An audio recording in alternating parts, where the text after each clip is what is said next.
The wind howled low across the plains as the sun dipped behind a curtain of orange and violet.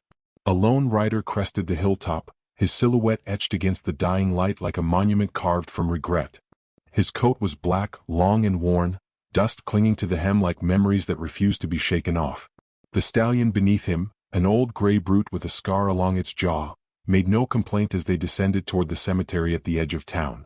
Walter McGraw dismounted with the stiffness of a man who carried not just age but a life's worth of burdens. He tied the reins loosely to the rusted iron fence, a courtesy more than a necessity. The horse wasn't going anywhere. Boots crunching through gravel, Walter approached the grave with a slow, deliberate gait. Row upon row of tilted headstones greeted him, weathered names carved in stone, some choked with weeds, others adorned with faded ribbons or empty whiskey bottles. He didn't need to look for her. He'd never forgotten the exact spot. Third row from the cedar tree. Beneath the slope where the river could be heard when the wind was right. There it was. Annabeth McGraw, 1849 to 1879. Beloved wife. Devoted heart. He stood over the grave, hat clutched to his chest, but said nothing. The silence between them had always spoken louder than words, even when she was alive. His eyes didn't tear. He'd spent those long ago. What remained was something quieter, deeper. An ache too tired for rage, too stubborn for surrender. You would have hated this stone, he muttered finally. Too plain. No color. A breeze picked up, shifting a strand of hair over his forehead. The graveyard answered with creaks from the wooden fence and the rustle of dry grass. He knelt, brushing a speck of dirt off the carved name. 3 years. It had taken him 3 years to come back. He told himself there were reasons. Too much work with the railroad, too many miles between towns. But the truth was simpler. He hadn't known how to look her in the eye, even in death. Walter reached into his coat pocket and drew out a yellowed scrap of paper. It was brittle, folded too many times. He laid it on the headstone, anchored with a smooth stone from the Rio Grande. It was a sketch, he said aloud, his voice catching. From our first winter in Leadville. You drew it when the stove broke and we kept warm under quilts. You said you'd never felt richer. His voice cracked at the end. It wasn't supposed to. He stood again, brushing off his trousers, preparing to leave. But a movement caught his eye, small, sudden, out of place. Just beyond the headstone by the cedar tree. A girl. Kneeling. She couldn't have been older than 7. Barefoot. Her dress was patched with mismatched fabrics, her long brown hair tangled and windblown. Her knees dug into the dry earth as she clasped her hands and whispered something he couldn't quite hear. Walter stared, puzzled. He hadn't seen anyone when he arrived. No horse. No wagon. She was just there. The girl turned her head slowly, sensing him. Her face was streaked with tears and dirt. Her eyes, large and gray-blue, settled on him without fear. Who are you? He asked, more gently than he intended. She looked back at the grave. She told me you'd come. The hair on the back of his neck stood up. Walter stepped closer, heart thudding. Who told you? The girl rose to her feet. Her limbs were thin, bird-like, but there was a steel in her spine. She reached into a cloth satchel slung across her shoulder and pulled something out. A silver locket. The engraving was unmistakable, to A from W. His breath caught. He'd given that to Annabeth on their wedding night. Where did you get that? He demanded, voice rougher now. She gave it to me. She said to wait here. Said you'd find me. Walter didn't speak. Couldn't. His hand trembled as he reached for the locket. She didn't flinch, didn't pull away. As his fingers closed around the cool metal, it felt like a door cracking open inside him. What's your name? He asked. The girl hesitated. Maisie. He nodded slowly. Maisie, do you know who I am? She studied him. You're Walter. Her husband. Not Mr. McGraw, not sir, not that man, just Walter. As if she'd known him all her life. His chest ached. Where did you live, Maisie? With Annabeth. She had a cabin. Near the edge of the valley. We stayed hidden. She said people were looking for me. People? She didn't answer, but her face darkened. Why would they be looking for you? The wind picked up again. Maisie shivered, wrapping her arms around herself. She never said.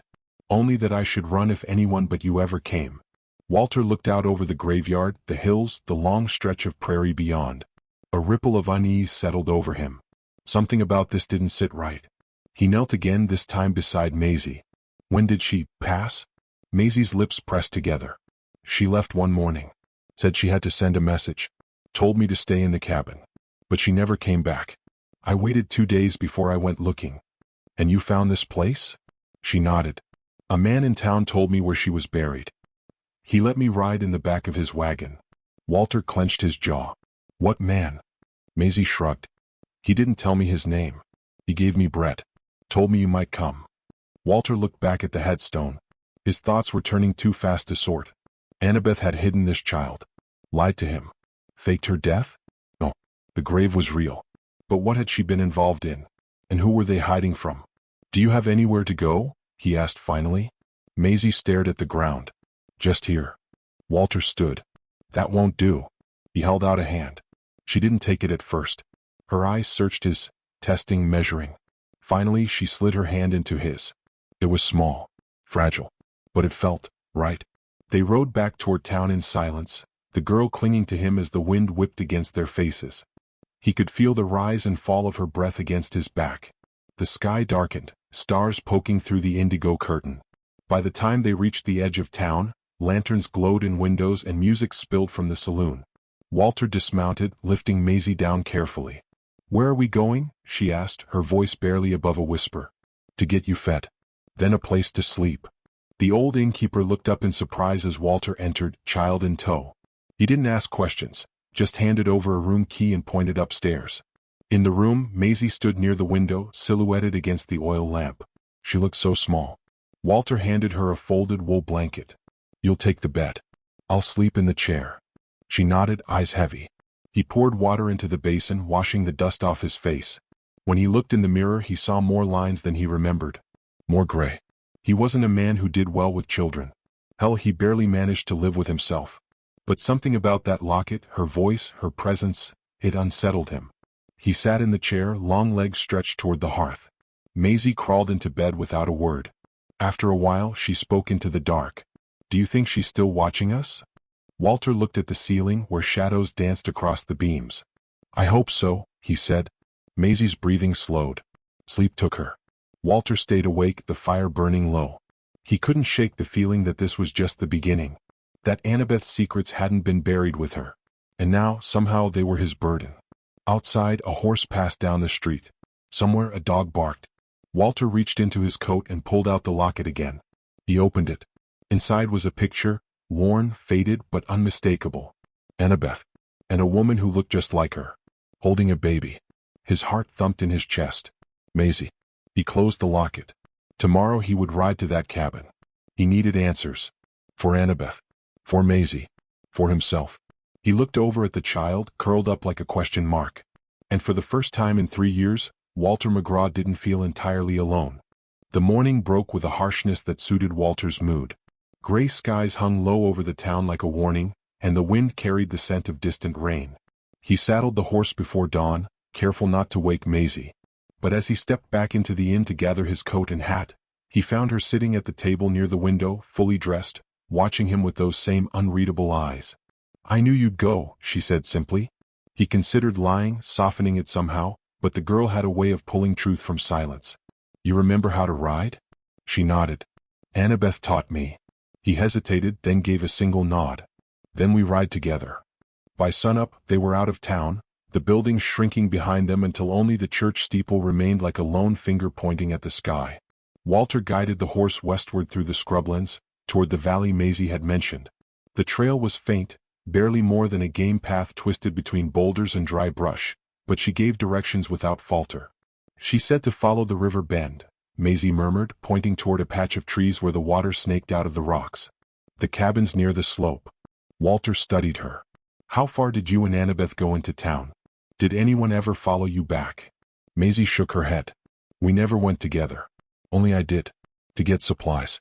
She made me wear a shawl, keep my head down. Did she seem scared? The girl was quiet for a moment. She was careful. Not scared. But sometimes at night she'd sit with her rifle on her lap and just listen. Walter's jaw tightened. Annabeth had always been perceptive, stubborn, but not paranoid. Something must have pushed her into hiding. By midday, the sun broke through in jagged shards of heat. Dust clung to their clothes, their throats parched. Maisie, without complaint, pointed to a cluster of pines tucked against a rise in the land. There, she said. The cabin emerged like a ghost. Half hidden in overgrowth, its logs weathered silver gray, the roof patched with tar paper and rusted tin. A single window stared out over the valley like a tired eye. Walter dismounted, helping Maisie down. She led him through the narrow path to the door. The wood creaked under his hand as he pushed it open. Inside, the air was stale, thick with the scent of dried herbs, dust, and smoke. A stone hearth, blackened from years of use, dominated one wall. There were shelves lined with jars, old books, and tools. A hand-stitched quilt still lay folded at the foot of the narrow bed. Maisie stepped in quietly, her fingers brushing the edge of the table as if to confirm it was still real. Walter followed, every step kicking up memories he didn't own. "She said we'd only be here until it was safe," Maisie said softly. "Then she'd send word. But she never got the chance." Walter ran his fingers over the rough table surface. A half-carved wooden horse lay abandoned there. Whittling had been Annabeth's quiet joy. The piece looked fresh. "How long were you two here?" "Almost a year," Maisie said. "Before that we moved around. Mining camps, old barns, once even a riverboat. Always just the two of us." He turned to her, the question rising unbidden. "Maisie, were you her daughter?" She paused, then slowly shook her head. "No. Not by blood." "Then how?" "She found me. After a fire." Walter's breath hitched.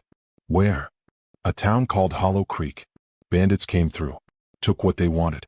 Burned the rest. I was the only one left." Her voice was steady, but something behind her words ached. He sat down heavily on the bench. "Why didn't she tell me?" Maisie tilted her head, curious. "Would you have believed her?" He didn't answer. The silence was enough. Walter stood and began checking the shelves, hoping to find something that might hint at what Annabeth had been planning. A map. A journal. Anything. But everything was practical. Food stores, dried meat, bandages, bullet tints. Behind a stack of quilts in a trunk, he found a small leather satchel. Inside was a bundle of letters, all addressed in Annabeth's hand, but not to him. He opened one. The writing was crisp, controlled. Asterisk, they're watching the railroad line. Do not return to Deadwood. It's not safe. The girl is with me. She knows nothing. We keep it that way. Asterisk. He flipped to the next. Asterisk, burn anything you have left of the Union manifests. If they trace it to her, we're both as good as dead. Asterisk. Walter folded the letters slowly, his mouth dry. Union manifests. Smuggling. Cover-ups. Annabeth had gotten herself tangled in something big. "Maisie," he said, holding out the bundle, "did she ever mention a man named Redfield?" Her eyes widened slightly. "Once. She said if I ever saw him, I had to run." Walter cursed under his breath. Ernest Redfield. Former Union quartermaster turned gunrunner. Walter had crossed paths with him during the war. A ruthless bastard with a gift for erasing trails.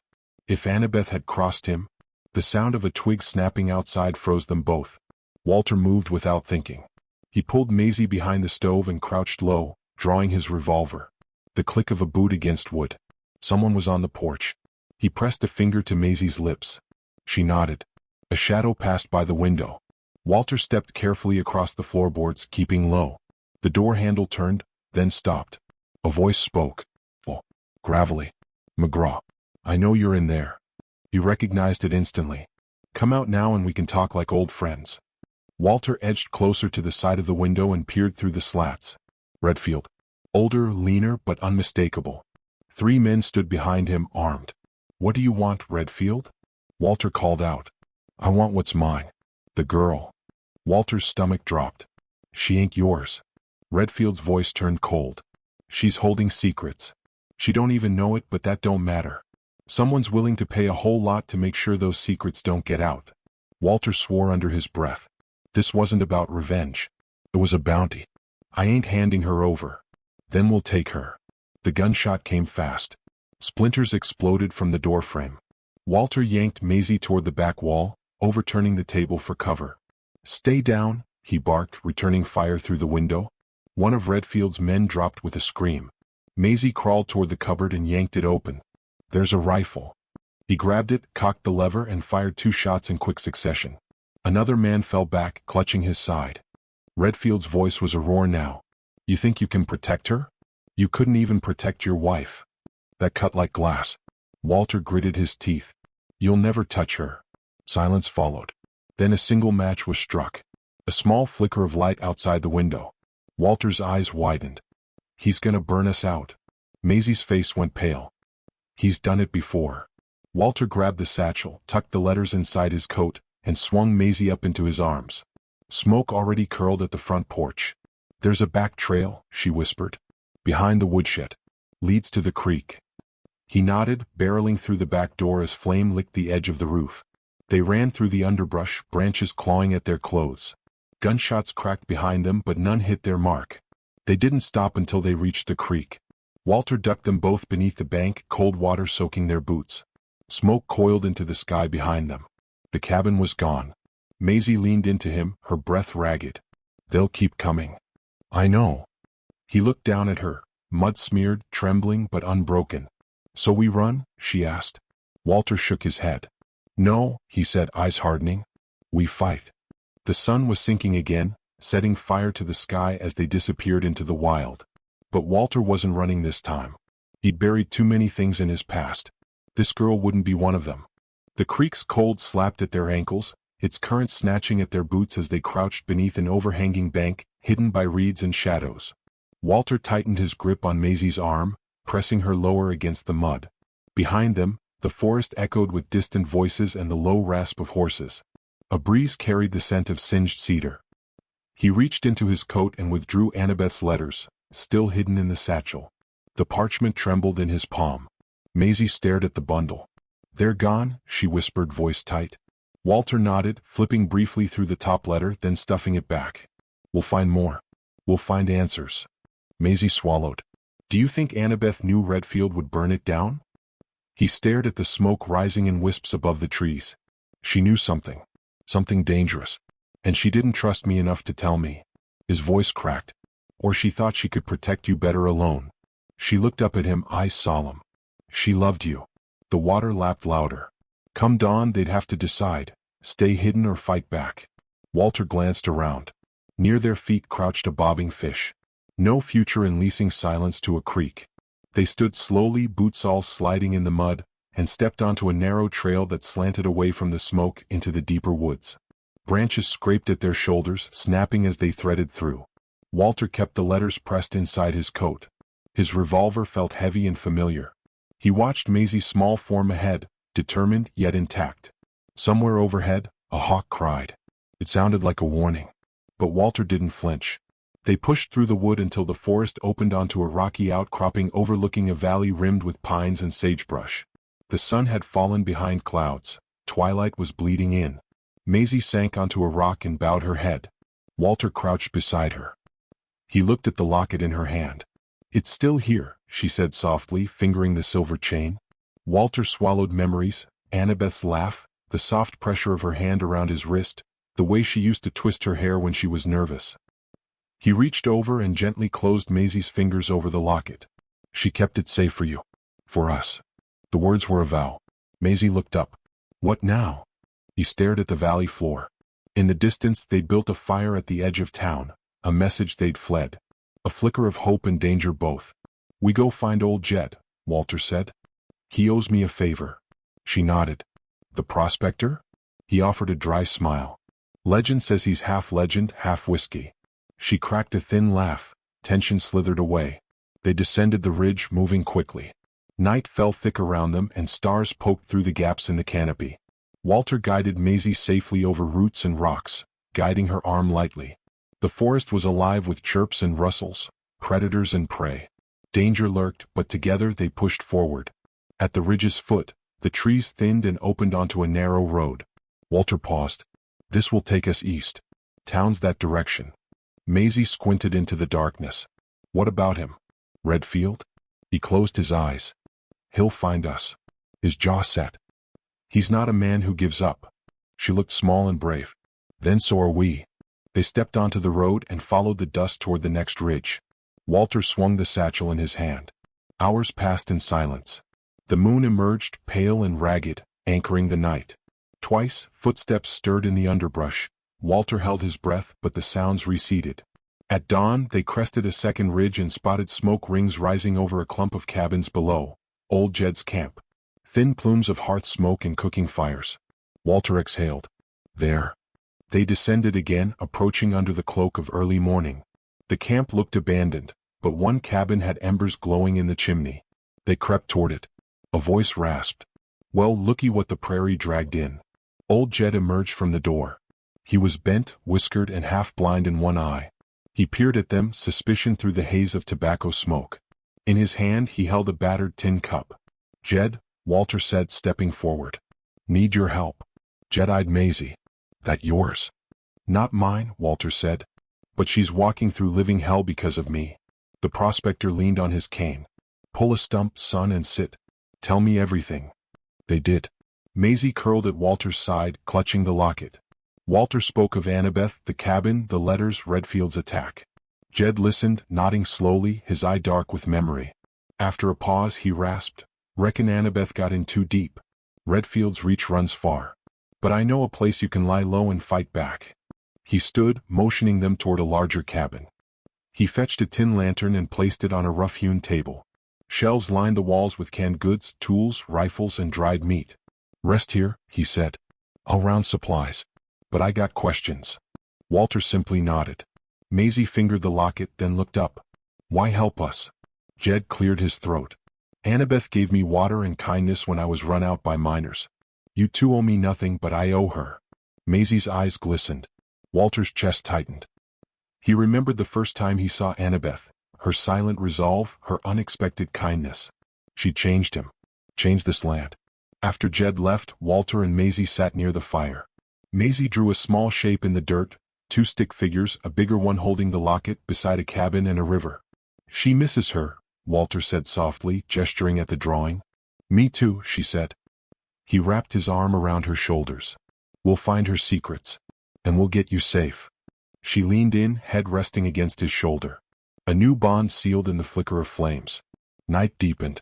In the quiet, Walter considered the letters, what else Annabeth had hidden.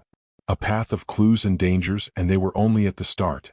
As Maisie drifted to sleep, Walter stayed awake, eyes tracing the cabin's rafters, listening to the wind sigh through cracks. Danger pressed on them like a weight, but so did purpose. For Annabeth. For Maisie. For redemption. When dawn came, they'd move again, toward answers, toward confrontation, toward a future neither could yet see. But deep inside him, Walter knew one thing. This fight was only beginning. And he'd ride out for this girl, no matter the cost. They rode at first light. Jed had packed them light but well, dried venison, water skins, a spare rifle, and a leather-bound journal he'd found tucked beneath one of Annabeth's floorboards long ago and never dared open. It sat in the satchel now, resting heavy against Walter's hip. Maisie rode in front of him, smaller than the saddle seemed to allow, her eyes trained on the horizon like she knew something waited there. Walter didn't ask if she was afraid. He was. But he kept his voice steady and his hand firm on the reins. They followed a narrow ravine that cut eastward toward the rail line. Jed said Redfield's men used it to run weapons in silence. If Annabeth had found a way to expose them, the proof would be there. Somewhere between the tracks and the ledgers she'd risked everything to protect. Maisie didn't speak for miles. The cold wind whipped her hair, and her arms clung tighter around Walter's coat with each mile. Around midday they stopped in a grove of cottonwoods, the world rustling in a dry, restless whisper. Walter pulled the journal from the satchel and opened it with careful fingers. The first page was blank. The second was not. October 3 RD. Asterisk I think they're watching us again. I told Maisie not to worry, but she's no fool. The girl sees everything. She asked me if fire can be a warning instead of just destruction. I didn't know what to tell her, asterisk. He turned the page. Each entry was short, tight, written in a hand far more rigid than he remembered Annabeth using. The later entries turned darker, filled with names he didn't recognize, asterisk Thorne, Caraway, Halston, asterisk, and then circled ones he did. Asterisk Redfield. McGraw, asterisk. He stared at his name, heart twisting. In one entry Annabeth had written, asterisk Walter wouldn't understand. Not this. If he ever sees this journal, it means I've failed to protect her. Tell him I tried. Tell him I never stopped loving him. Asterisk. The words hollowed him. He closed the journal and looked at Maisie. She was skipping rocks in the stream bed, lips pursed in concentration. You ever see her writing in a book like this? He asked when she wandered back. Maisie nodded. She'd sit by the fire late at night. Said words were like matches. You never knew when they'd start a fire. He tried to smile, but it didn't reach his eyes. She ever say what she was protecting you from? Maisie hesitated. Only that some men want silence more than truth. Walter tightened the satchel. That sounds like Redfield. They mounted again and followed the ravine until the land began to flatten and stretch. The tracks appeared just as Jed had described, twisted iron through the prairie, flanked by timber stacks and crates half buried in sand. A few men milled near a supply shed. Walter scanned them, then dismounted behind a ridge and pulled Maisie down beside him. "We go quiet," he said. "There's no bullets in the world that can shoot faster than the truth if we get it to the right ears."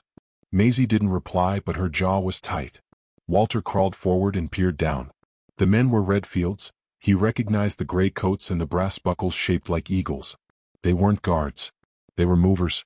Smugglers. A wagon rolled up from the west.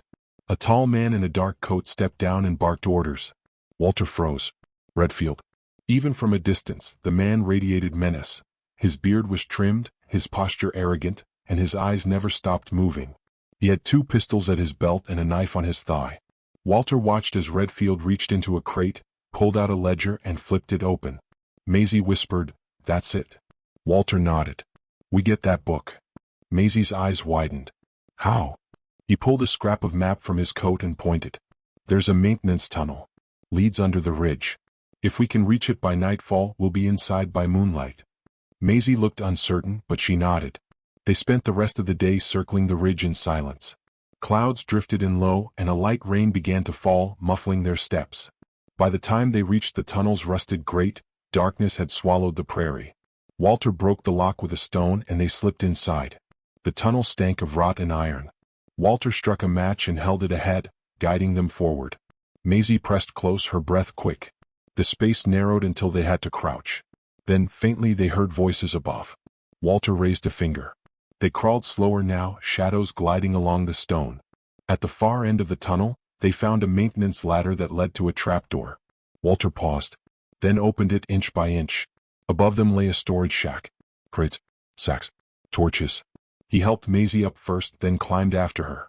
They moved silently through the clutter until they saw it, on a table beneath a flickering lantern, the ledger. Walter approached, heart hammering. He opened it slowly. Each page detailed shipments, guns, powder, contraband, all marked with initials. One in particular kept repeating, "Your." Redfield had left his fingerprints in every transaction. Walter's hands trembled. "This is it." Suddenly the door crashed open. "Step away," Redfield barked, gun drawn. Maisie shrieked and ducked behind the table. Walter raised his hands, the ledger in one. Redfield stepped forward, boots thudding. "You don't understand what you're holding." Walter kept his voice calm. "I understand enough. These records." Redfield cut him off. "Won't save you. I've paid too many people too much money to let a ghost like you undo me." Walter smiled grimly. "Then maybe it's time you got haunted." He tossed the ledger toward Maisie. Redfield fired, a deafening crack. The bullet shattered a lantern. Flames licked up the wall.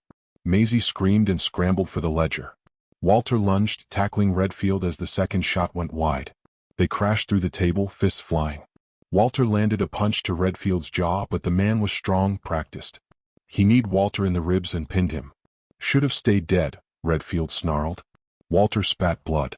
"You should have stayed out of her life." From the corner of his eye, he saw Maisie shove the ledger into her satchel and run. Redfield saw her too. He shoved Walter off and aimed. Walter grabbed a broken chair leg and drove it into Redfield's side. The man grunted, fell to a knee. Walter rolled over, grabbed the pistol Redfield had dropped, and fired once. The bullet struck the floor an inch from Redfield's hand. "Try again," Walter hissed. Redfield stared at him, breathing hard. "You think this ends with me?" "No," Walter said. "It ends with her. Living." Sirens in the distance. Rail whistles too close to be chance. Redfield cursed, then stumbled out through the back. Walter grabbed the satchel, found Maisie huddled behind a stack of barrels, shaking. "It's okay," he said. "We've got it." She clutched the bag. "Is he?" "Gone. For now." They slipped from the burning shack as the fire caught. Voices rang out. Chaos erupted in the camp. Walter pulled her into the darkness, away from the noise, away from the flames. They ran until their legs gave out. At the top of a bluff, they stopped to breathe. Below them, the fire raged and Redfield's empire began to unravel. Walter turned to Maisie. "You still have the ledger?" She pulled it out, soot-stained but intact. He let out a shaky breath. "You saved it," he said. Maisie looked up. "No. We did." Walter stared out at the valley. The fight wasn't over, but the tide had turned. And this time he wasn't riding alone. The wind howled through the canyons like a dying man's cry, whipping dust across the trail as Walter and Maisie approached the edge of Black Hollow, a place where secrets were buried under layers of lies and blood. 3 days had passed since they escaped the burning shack, ledger in hand, and the fire that had swallowed Redfield's rail depot was now rumored across the territory. The townspeople whispered, but none dared speak the truth aloud. Fear still ruled, but not for long. They were close now. Walter could feel it deep in his bones, the old weight of unfinished business shifting into something sharper, clearer. Ahead, on the bluff overlooking the hollow, sat the courthouse where it had all begun. Annabeth's petitions, her warnings, her death warrant masked as paperwork. And inside that courthouse stood Sheriff Danvers, Redfield's oldest ally, a man who wore the law like armor but wielded it like a blade. Walter reined in his horse beside a stand of juniper trees. "This is it," he said, eyes fixed on the courthouse's silhouette. "No turning back." Maisie nodded, her small hands clenched tight around the satchel. Her eyes held no fear, just fury. "They killed her." Walter placed a hand on her shoulder. "And they'll answer for it." He dismounted and helped her down. They moved on foot now, shadows slipping between buildings as the town woke to the smell of rain and gun oil. The streets were quiet, too quiet, and Walter knew why. Redfield had gotten word. His kind always did. They reached the edge of the square. Across it stood the courthouse steps, flanked by deputies, rifles drawn but not raised, yet. Walter pulled the ledger from the satchel and raised it high. "I've got something to say." His voice cut through the still air like thunder. Windows opened. Doors cracked. Curious eyes emerged from behind curtains. Sheriff Danvers stepped out onto the courthouse porch, hand on his holster. "Walter McGraw. Thought you died in the fire." "Funny," Walter said, stepping forward. "I thought Justice died here a long time ago." Danvers sneered. "You're playing with fire again." Walter tossed the ledger onto the steps. "This book tells the truth. Redfield's shipments. His bribes. Your signature on half the pages." Danvers didn't flinch. "You think the people believe a dead man with a girl in tow? I think they'll believe numbers and names. Especially when they see who profited from the fires, the guns, the silence." The gathered crowd thickened. Murmurs swelled. Danvers spat. "They won't care." Maisie stepped forward then, voice fierce and clear. "They cared when you hung my mama's friend for stealing bread. They cared when you whipped old Mr. Porter for not paying taxes on land Redfield stole. They just needed someone brave enough to show them they were being lied to." The sheriff looked at her, then back at Walter. "You should have kept running." Walter's hand hovered near his holster. "I did. For years. Ran from what I should have faced head on. But not anymore." From behind Danvers, the courthouse doors burst open. A woman stepped out, Margaret Holloway, once a schoolteacher, now the editor of the Black Hollow Gazette. She held a copy of the ledger in her ink-stained hands. "I made copies," she said, "and I've sent them. Every town in the territory will know by dawn." The crowd roared. Danvers drew. Walter moved faster. The gunfire cracked like lightning. Walter dropped low, fired once. Danvers stumbled back, bullet through his shoulder. The sheriff fell hard against the railing, guns skittering across the porch. Deputies hesitated. Then slowly, one by one, they lowered their weapons. Maisie ran to Walter. "You okay?" He nodded, eyes never leaving the wounded sheriff. "Better than he is." Redfield wasn't there. Walter hadn't expected him to be. He'd built his empire on distance and shadows, always letting others bleed for him. But this time the trail led straight to him, and Walter had more than a ledger now. He had a town ready to rise. By nightfall, the courthouse had become a sanctuary for the truth. Margaret and others read the entries aloud by lamplight, each name a nail in Redfield's coffin. Riders had already left for Carson, for Dust Creek, for Iron Ridge, each with a copy of the book, each with a mission. A war was coming. But it would be fought in the open now. Walter sat on the courthouse roof, watching the stars appear one by one. Beside him, Maisie curled in a blanket, holding Annabeth's locket. "She'd be proud," Walter said. Maisie looked up. "Do you think she knew this would happen?" He nodded slowly. "She always planned 3 moves ahead. I just didn't see it until now." She smiled faintly. "She believed in you." Walter stared at the sky. "I didn't deserve it. But I'll earn it." Hoofbeats echoed in the distance. Walter stood. His fingers rested on the grip of his revolver. A single rider galloped toward town, torch raised high. A messenger. Walter met him in the square. The man's face was pale, splattered with mud. From Dust Creek, he panted. Redfield's men, they're coming. Walter didn't blink. How many? Dozens. Maybe more. Armed. Headed straight here. Walter looked toward the courthouse where lanterns still burned bright. Then we stand here. The town prepared through the night. Barricades rose. Rifles were cleaned. Women boiled water and packed bandages. Men loaded shells with steady hands. No one ran. Not this time. Just before dawn, Walter stood at the front of the square. Maisie beside him, rifle in hand. Margaret stood at the courthouse steps, pages of the ledger tucked into her coat. And then the riders came. Dust thundered behind them like a storm. Redfield rode at the front, coat flapping like a vulture's wings. He saw Walter and slowed. I gave you a chance, he called, voice like iron scraping iron. You should have taken it. Walter stepped forward. I'm giving you one now. Turn around. Walk away. Redfield laughed. I don't walk from ants. Walter fired once into the air. The town behind him raised their rifles. Redfield's smile faltered. Maisie stepped beside Walter, lifted her rifle and aimed straight at Redfield's heart.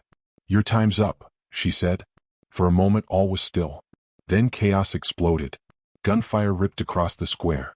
Smoke, screams, thunder.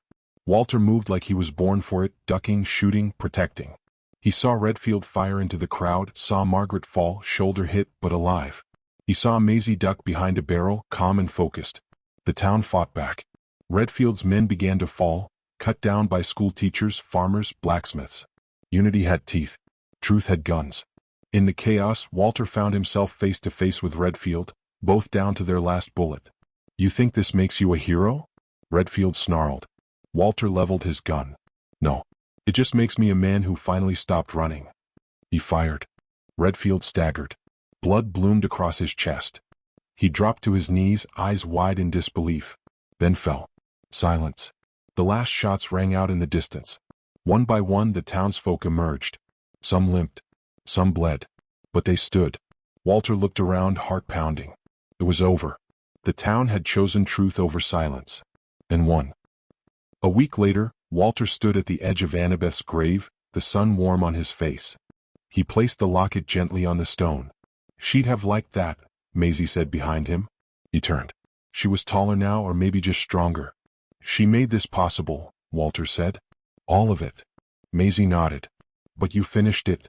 Walter looked down the hill where Black Hollow bustled with new life. Justice had roots now. Real ones. He turned to Maisie. You ready? She smiled. Let's ride. They mounted side by side and rode into the wind, together. And somewhere, in the rustle of leaves and the warmth of morning light, Walter swore he heard Annabeth laughing. Free at last.